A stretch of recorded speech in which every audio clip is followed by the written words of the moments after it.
Nico, looking ahead to this weekend's game against Peterborough United, Gary did the reflection piece in midweek and expanded a little bit on that game. Is there anything you'd perhaps like to add, or perhaps what you think didn't go too well on Saturday?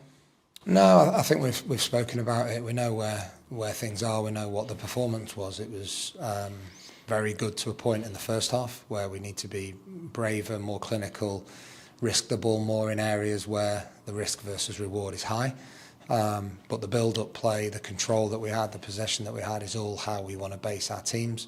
It's just making sure that we continue to encourage the lads to express themselves in the final third. That's where you have to be brave to lose the ball. You have to be brave to go 1v1. You've got to commit to your crosses. You've got to really get into what we call the scoring zone, get into the middle of the goal at pace, and like Vinny did for his goal.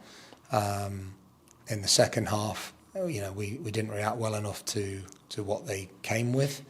We should have been ready for that. It's not a surprise. They would have felt they got away with it being 1-0 down at half time, and the manager made aggressive substitutions. They went on the front foot. They went more direct.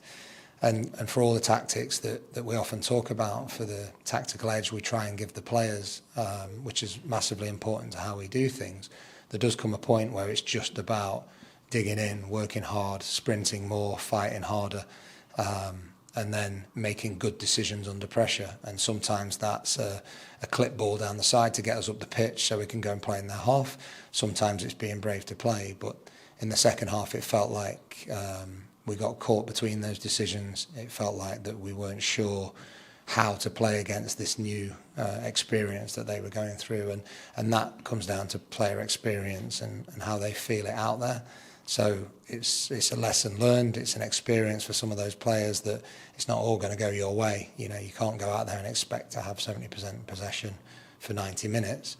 And then how do we react to that? And that comes away then from tactical, and it becomes more about game understanding, personal performances, and really hard work and graft. It sounds like, from what you're saying there, and it sounds obvious, but it's pretty clear what you guys have been working on in training this week and today and tomorrow ahead of that game on Saturday. Yeah, and that, I can't remember it was Mike Tyson. Like every great game plan, it goes out the window when you get punched in the face. That was what happened in the second half at Fleetwood, in that we knew how we wanted to play, but they came out fighting, and we had to find a way to react to that. Against Peterborough, we know how good they are. We know how good individual players they've got. We know how good they are.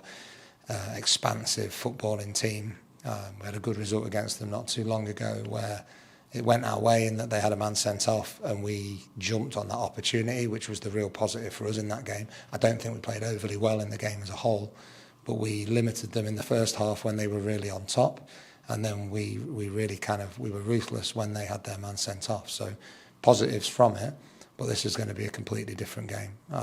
They're going to be keen to put one over on us. They're fighting for promotion. They need the 3 points. They're at home in front of their fans. It's going to be a good occasion for them. So it's for us to prepare right this week, to be really, really clear on what the tactical part of the game is going to look like, but also how we react if they do get on top, or if something goes against us, or if the ref makes a bad decision, or anything that can happen that can throw you. We need to make sure we're in the moment and that we're ready to just grind and continue to play our way. On that game a few weeks ago, you said there you didn't feel we played particularly well. They went down to 10 men, an own goal and a deflected free kick, horrible conditions. You've said it's going to be a completely different game. Is there anything from the home game that we can take into this one, or small bits you can pick at? They're next level athletes. What I mean by that is that you get less time on the ball than you do against a lot of the teams in our league. It happens all up and down. I watched part of the Liverpool game yesterday, and Southampton get 70% possession in their league. They pass most teams off the park, but they were giving the ball away on a regular basis against Liverpool, and that's because they're quicker physically, they're stronger physically, mentally they're quicker, they see things quicker, they can process actions quicker, they can see one or two moves ahead. So from our point of view, it's going to be a great test. It's going to be a test where we need to be on our game, we need to be sharp, we need to know what we're going to do with the ball before we receive it, we need to understand all those bits.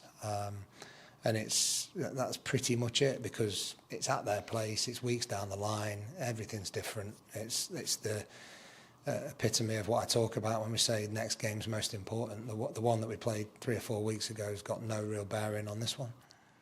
Jack Aitchison missed out last weekend through an injury, but Gary hinted in his post-match that it was short-term and he'd hoped he'd be back for this weekend. Is he on track? Is that the case? Fingers crossed, yeah. He'll put some training in. We'll see where he's at. So he's a very durable, hard-working, fit young lad, and I'm sure he'll be very, very keen to get himself back out there. So we'll see over the next couple of days. And other than the long-term, like Dimitri Mitchell and such that we know about, are we full strength, everyone fitting well? Yeah, we've got a squad of players now who are pushing each other, fighting it out for places in the starting 11 and as finishers.